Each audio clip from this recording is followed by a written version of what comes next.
Boa noite a todos, paz seja com vocês, que Deus abençoe a sua vida, sua família, abençoe aí você em tudo que você está fazendo, tudo que você tem projetado para este ano. Aqui, Pastor Sidésio, com o Pão Nosso de Cada Dia, edição 2022. Tá? Lembrando que esse é um quadro do meu canal A Palavra Responde, para onde essas lives vão depois, de terminar aqui. Então, ele coloca todos os vídeos lá. Certo? Então, vamos em frente. Queridos, a nossa audioleitura de hoje, que estamos acompanhando com o pastor Fábio, se deu nos capítulos 33 ao 36 do livro de Gênesis. Caso você não esteja acompanhando e não viu hoje, também está disponível no nosso canal e nas redes sociais. O que mais? Estamos vendo a segunda parte dos evangelhos, os primeiros anos da vida de João Batista. E hoje nós vamos falar sobre o Cântico de Maria, aquele cântico que ela entoa ali estando junto com Isabel. Eu quero ler aqui Lucas 1, 46 ao 49. Acompanha comigo. Então disse Maria: minha alma engrandece ao Senhor, e o meu espírito se alegra em Deus, meu Salvador, pois atentou para a humildade da sua serva. De agora em diante, todas as gerações me chamarão bem-aventurada, pois o Poderoso fez grandes coisas em meu favor. Santo é o seu nome. Então Maria, ela entrou essas palavras, um trechinho só que eu li aqui, depois da saudação que ela recebe ali de Isabel.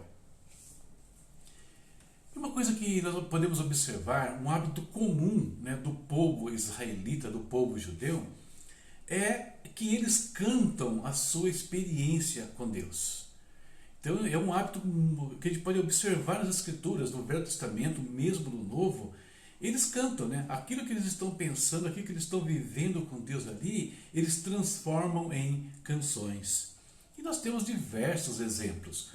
Vamos pegar alguns aqui, tá? Miriam, a irmã de Moisés, logo depois que o exército de Faraó é destruído ali no Mar Vermelho, já estão a salvo do outro lado, ela então entoa um cântico ali junto com as mulheres de Israel. Outro exemplo de cântico do próprio Moisés, só que ele vai entoar um cântico quando estão já prestes a entrar na Terra Prometida, antes que ele fosse recolhido pelo Senhor, lá no livro de Deuteronômio também, Josué, ele entoa ali Moisés entoa ali um cântico, tem o Salmo de Moisés depois também, o 90, o cântico de Débora, lá no livro de Juízes, depois que Israel vence os cananitas, ela também faz uma canção ao Senhor.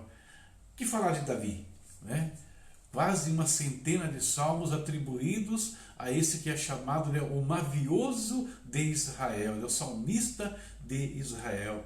Salomão também escreveu salmos, Asaf, Emã, Jedutum, os filhos de Coré. Então a gente percebe que a música ela é muito presente na vida de Israel, e Israel é legal porque tudo que eles fazem de música, principalmente no passado, tinha a ver com Deus. É óbvio que hoje isso mudou um pouco.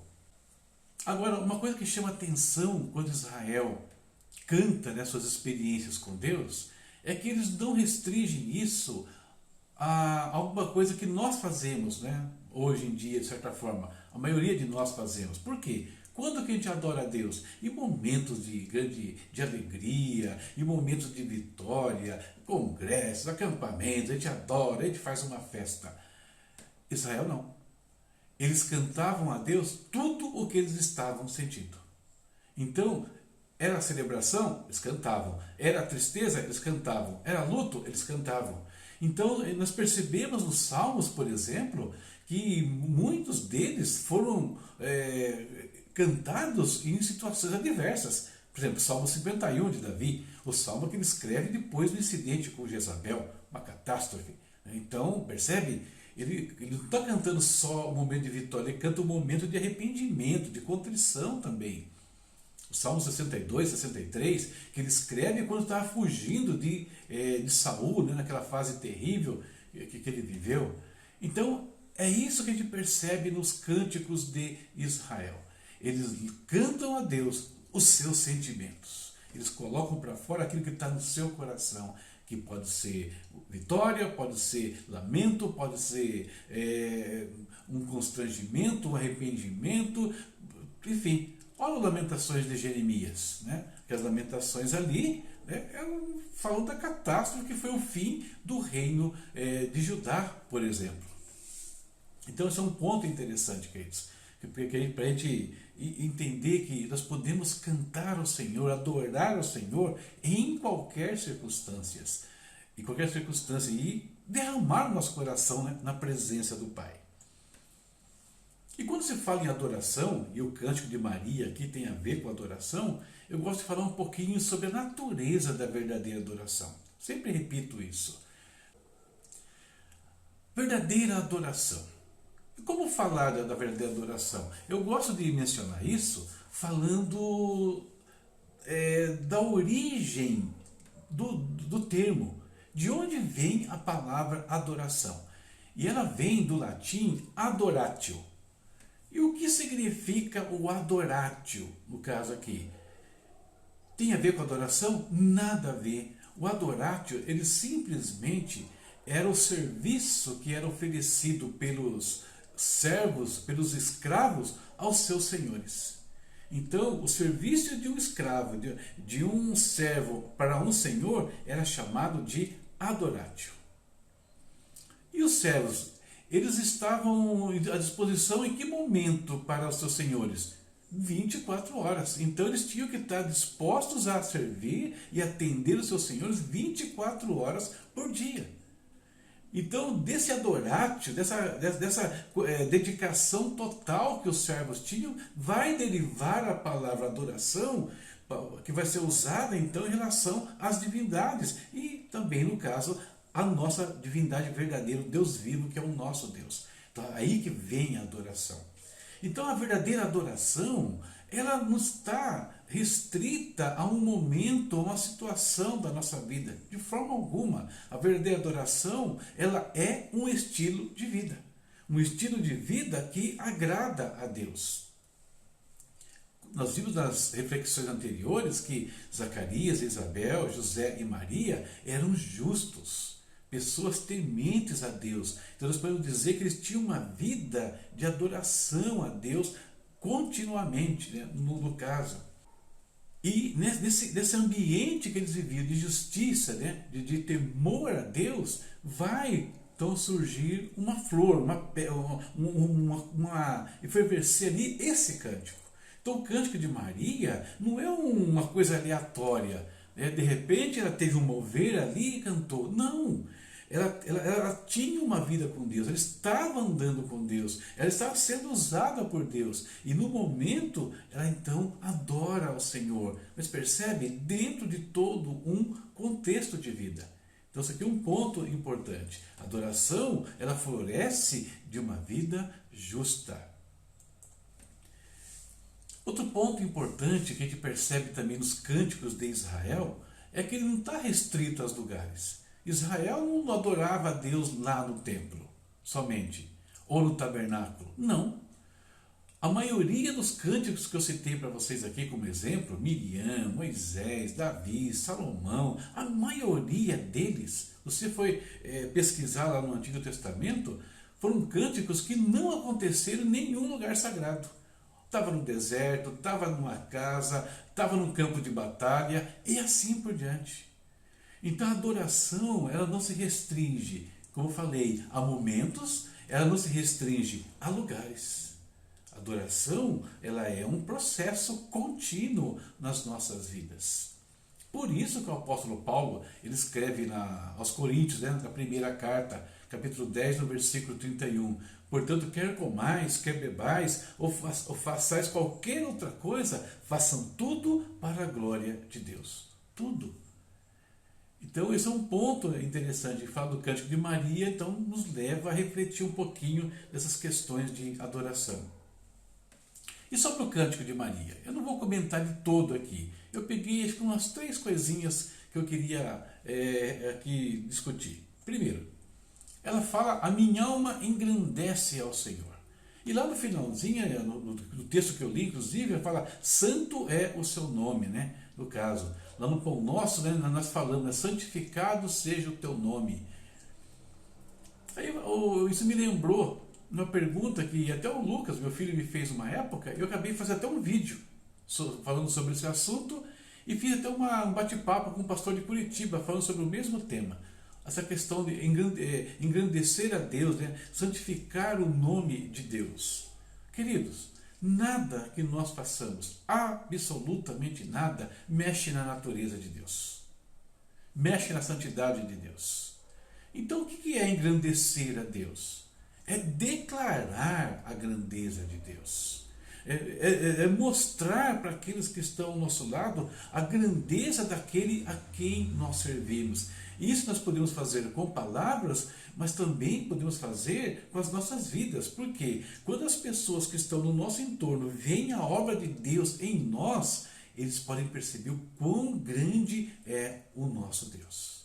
Então, engrandecer a Deus não é mexer na natureza dele, né? Mas é declarar, é viver, é falar, né? É demonstrar quem é Deus para aqueles que estão ao nosso lado.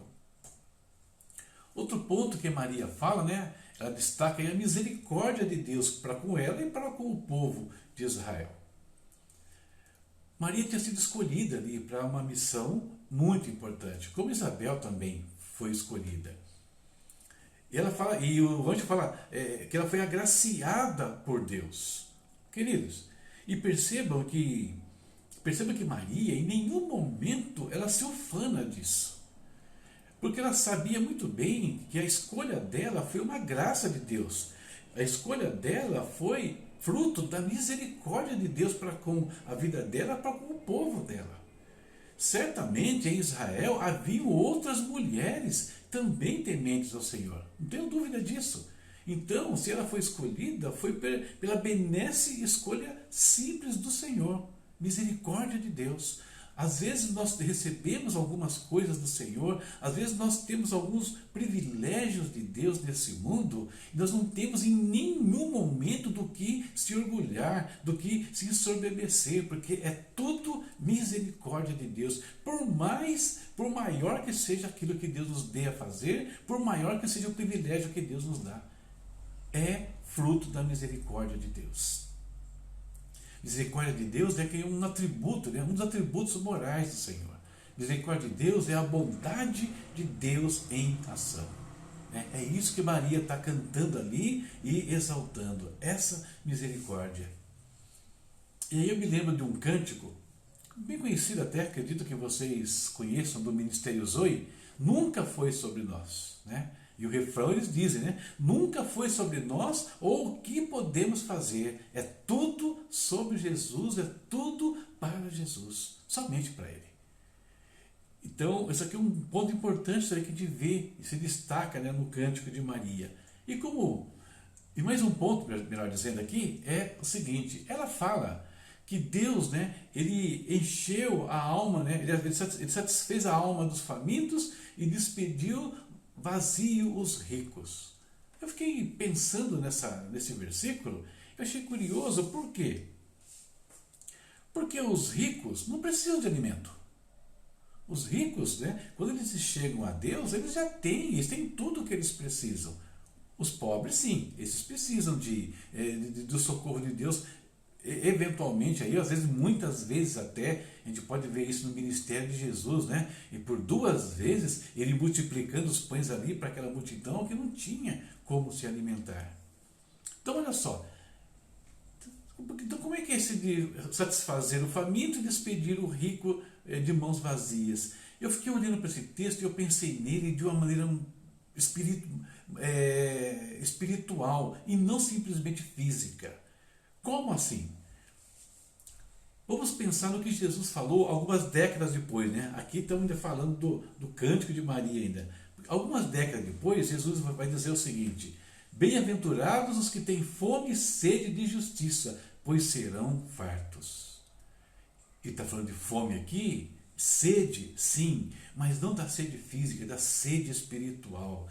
Quando Deus satisfaz a alma do faminto e deixa o rico de mãos vazias, eu pensei no aspecto espiritual, na questão daqueles que se chegam a Deus conscientes da sua pequenez, necessitados da graça de Deus, e Deus vai atendê-los.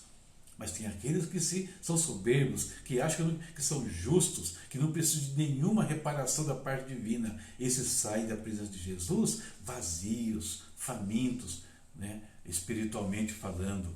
Tem até dois exemplos que eu acho bem interessante que cabe aqui. Um é a parábola do fariseu e do publicano. O fariseu chega ali, ele se ufana, né?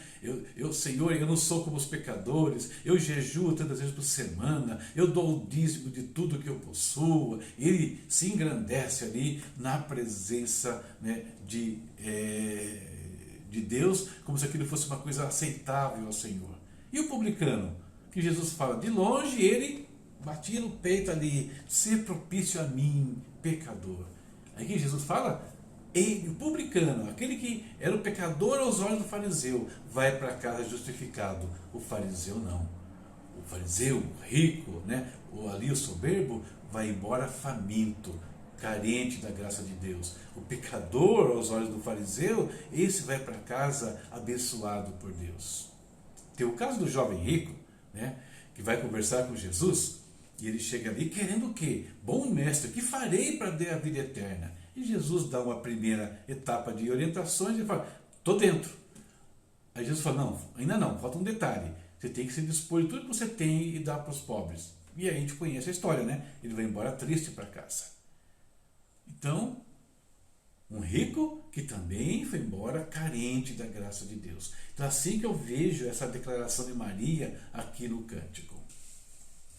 E por último, e ligado a isso que nós estamos falando aqui, Deus, né, dá graça aos humildes, ela canta isso também. Né? Deus, ele atenta para os humildes. E Pedro fala, Tiago fala, né, que Deus resiste ao soberbo. O orgulho, queridos, foi o pecado que aconteceu ainda nas regiões celestes, né, com a rebelião de Lúcifer. Então, o orgulho é um pecado terrível, ele cega os homens e fala que Deus resiste aos orgulhosos, aos prepotentes. Por isso que Maria canta, eu não coloquei aqui, mas ela canta, né, para que Deus, ele abate os reis às vezes, tira aqueles que estão no trono. Vamos lembrar de Nabucodonosor, o rei, de cabeça do maior império da época, se ensoberbeceu e Deus fez ele pastar como um animal durante 7 anos.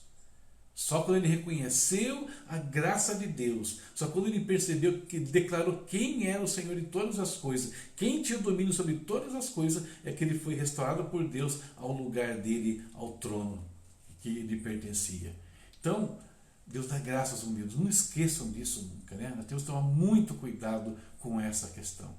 Às vezes nós passamos por momentos bons, Deus nos coloca em lugares estratégicos, até elevados, e às vezes por conta da soberba nós perdemos aquilo que mais precioso Deus colocou em nossas mãos. Então, coisa para a gente pensar aqui.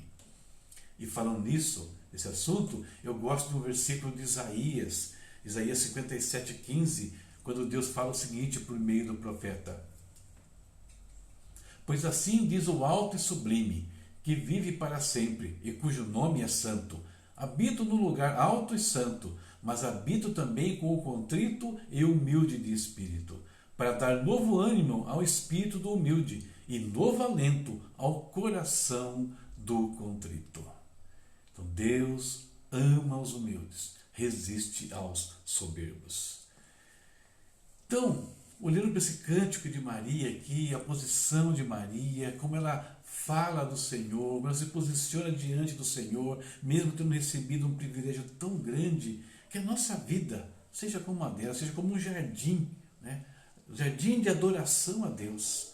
E desse jardim, né, muitas flores, né, muitos cânticos possam ser entoados ao Pai, em todo momento, como eu falei lá no começo. Não tenhamos medo de cantar, se for o caso, as nossas tristezas perante o Pai.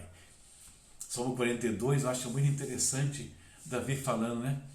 A minha alma tem sede de Deus, né? A minha alma tem sede do Deus vivo. Então ele vai fazer uma série de comparações, aí no final ele termina: por que está batido a minha alma? Por que te perturbas dentro de mim? Espera em Deus. Então, olha que coisa interessante, né? As coisas que Davi canta ao Senhor.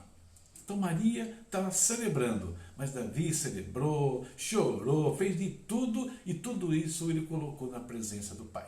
Então, essa é a nossa reflexão de hoje, aí falando sobre o cântico de Maria. E eu espero que abençoe a sua vida naquilo que for necessário, conforme aquilo que você precisa do Pai nesse dia ou vier a precisar em algum instante, que o Espírito Santo te ajude a lembrar dessas considerações. Tá certo? Então, é isso que eu queria repartir com vocês hoje, e vamos ao nosso momento de oração. Pai amado, em nome de Jesus, levantamos, Senhor, as nossas mãos ao Senhor.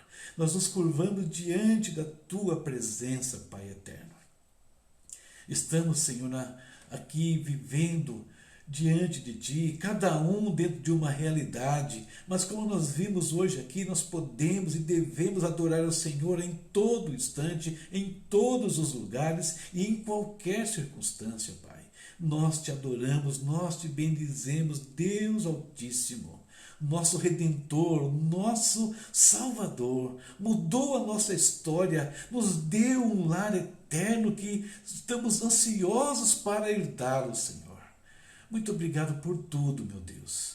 Pai, enquanto estamos aqui, queremos clamar pelos nossos irmãos. Clamar, Senhor, por todos os que estão enfermos. Clamar pelo José Roberto de Santa Catarina, pelo Vitor. Eu quero te dar graças, Deus, pela vida do Gabriel, que já está muito melhor. Pude estar com ele hoje, Pai. Agradecer a Ti, Deus, pela vida da Mariana também, que está se recuperando, Senhor. Pai eterno, tenha misericórdia dos teus filhos, todos que estão acamados, todos que estão, Deus, enfrentando enfermidades, que o Senhor levante-os agora, em nome de Jesus. Coloco no teu altar também, Deus, a vida do pastor Juvenal Gardim, que esteve aqui hoje, podemos conversar, podemos falar das tuas coisas mais uma vez, que o Senhor guarde a vida dele, da sua família, Pai, dos seus filhos, Senhor. Deus eterno, oro também pela vida financeira de cada um dos teus filhos aqui participando, de pessoas que eles estão lembrando agora, que a tua bênção, que as janelas dos céus estejam abertas sobre a vida de cada um, Senhor. Seja no trabalho, seja nos negócios, traz a tua prosperidade, traz estratégia na vida dos teus filhos. Oramos mais uma vez pelo nosso Brasil, repreendendo todo o principado da maldade, do engano, da violência, da corrupção, da cegueira espiritual. Deus eterno, traz a tua bênção sobre essa nação, sara esta nação. Usa, Senhor, a tua igreja para transformar este lugar, meu Pai. Em nome de Jesus, oro mais uma vez, Senhor Deus, pelos missionários também, pedindo que a tua bênção, a tua provisão esteja sobre eles, Pai, pedindo, Senhor, que o Senhor proteja aqueles que estão em lugares perigosos, meu Deus, sofrendo perseguições, Pai eterno, em nome de Jesus. Eu oro e agradeço por mais esse dia que o Senhor nos concedeu. Dá-nos uma noite de descanso abençoada, Pai. Proteja o lar dos teus filhos, Senhor. Proteja o teu povo onde eles estiverem, meu Pai. Em nome de Jesus. Amém. Amém. Glória a Deus. Queridos, deixa eu ver uma coisinha aqui. A Quitéria pediu oração para o meu irmão, né, que está à espera de um transplante de fígado. Não coloquei ele na oração aqui, Quitéria, mas a partir de hoje estaremos orando por ele, tá? Vamos interceder, não só aqui, mas também aqui nos nossos cultos familiares, sempre colocamos o nome desses irmãos e amigos. Queridos, para amanhã nós continuamos com a nossa audioleitura e teremos aí os capítulos 37 ao 40 de Gênesis, tá? Então, o pastor Fábio manda daqui a pouquinho o áudio para mim e amanhã eu coloco nas redes sociais. Na nossa reflexão aqui para amanhã, o tópico 8, o nascimento de João Batista. Amanhã nós vamos ver então a coroação dessa bênção na vida de Zacarias e de Isabel e ver que lições nós podemos aprender dali. Perfeito? É isso por hoje. Que Deus abençoe todos vocês e até a próxima, se Deus quiser. Tchau, tchau.